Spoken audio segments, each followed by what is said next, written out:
You're watching Zoo Tours, the channel that takes you on a virtual field trip to the zoo. Well, it's been a few years, but guys, I think we are long overdue for a tour at the Lincoln Park Zoo. It's not that I didn't want to feature the place, it's just, have you ever driven through Chicago? The LPZ kicked off in 1868, and just about every inch of the place has historical value. While obviously what was built back then didn't quite stand the test of time, glimpses of the past were kept in place. And probably the best example of that here is the exhibit formerly known as the Kovler Lion House. Its new name may be a little generic, but believe me when I say that this is about as creative as a big cat facility can get. And it's just one of those, even if you showed up and nothing was active, the recent $41 million changes will leave you with a long-lasting impression. But before I go and melt your hearts out, let's get the comments going with this question of the episode. Who is or was your all-time favorite zoo baby? Your time at the Lion House will likely begin at the zoo's east entrance. Notice how no one's bothering you to see if you have a ticket? That's because this is a free walking zoo, as long as you don't park. The first big thing in sight is the building from the movie Baby's Day Out, but most of you probably don't know what that is. Now please don't throw me to the lions, but we can't ignore what lives in the back. Along the building's south side are 4 wire-framed enclosures that were built sometime in the 90s. The first 2 have an occasionally visible snow leopard. Their neighbor is another barely visible red panda. And the 3rd and 4th, well, your job is to find a Canada lynx. There's a sign explaining that these were designed for hiding, so good luck. Man, that was easy. I kind of wish every tour was like that. Alright, as for the thing that you actually care about. After opening an hour late, I was finally able to go in this landmark that's been standing since 1912. The Lion House has gone through a bunch of changes over the years, but in fall of 2021, it was once again brought into the modern world.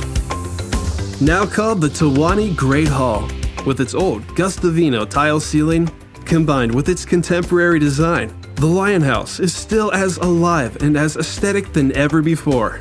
The main walls were once lined with detailed displays for both small and big cats. While it was a very impressive collection, the problem was, those Chicago accents can travel pretty far and loud. They were all far too small, and some of the big cats didn't even have outdoor access.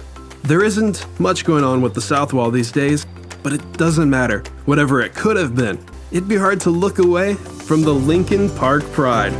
After 2 years without big cats, the Wildlife Center welcomed 4 new lions.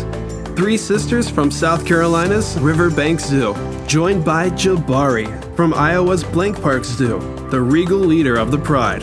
This family was brought together by a matchmaking breeding plan, which could take years to accomplish anything. I guess Jabari got the impression that he was here for a speed dating event, and only 5 months after the Lion House's reopening, all eyes went on Pilipili, whose name means pepper in Swahili in honor of the family that ultimately made his home possible. After nearly a 4-month gestation period, a lioness will usually birth 2 to 4 defenseless cubs. As an only child myself, Pilipili definitely lucked out on all the attention. The king of the savanna starts life blind for up to 3 weeks and only maxes out at around 4 pounds. So mothers will keep their cub practically hidden and out of danger's way for a couple of months before joining the rest of the pride. In the meantime, he can be dependent on mom for up to 10 months and is welcome to stay in the family for another 2 to 3 years, at which he would start a separate family of his own, or do what the AZA decides. Pilipili was the first Lincoln Park lion born in 2 decades, and right now, he's probably the only Chicago cub worth waiting in line to see. But he is just the Wildlife Center's cherry on top. Their savanna was once an old tiger grotto, and though decent but not quite suited for a king lion grotto, the zoo filled in the moats and combined them to make one nearly 230-foot-long throne.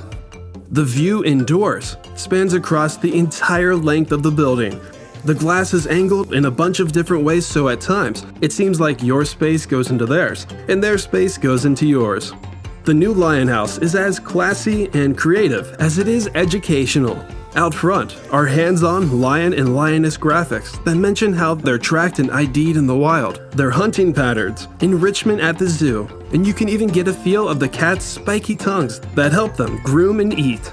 The overall design was based on data collected from the lion's previous habits to create a scientifically driven habitat. I was here for lunchtime, but I didn't get to see them use the food ziplines that go across the yard to simulate prey. When the pride did pay the bill, they sought out a little privacy and took a catnap on the copy, which was hand-painted by the same artist who worked on the wizarding world of Harry Potter. This copy was copied from images of natural rocks in Tanzania, minus the glass and the access to an industrial climate control system. But below it is what really separates this lion den from the rest. We are now walking into the belly of the beast, also known as the Lion Loop, a sunken elliptical path that leads visitors right into the center of the habitat. The Wildlife Center was also designed so you can surround the cats from pretty much every angle. But when you're in here, it's their turn to surround you. From the right side, the left side, from two different viewing points in the middle, and even from above, providing visitors with what might just be a once-in-a-lifetime opportunity. The much-improved Pepper Family Wildlife Center not only continued over a century's worth of history, but it became the perfect example of how you can create something new without throwing away the old. Overall, the Wildlife Center gets an A- in my book. More could have been done with the south wall. The snow leopards definitely could have used an upgrade themselves, and it needs a name change. But none of those change the fact that I haven't had this much fun at an exhibit in a long time.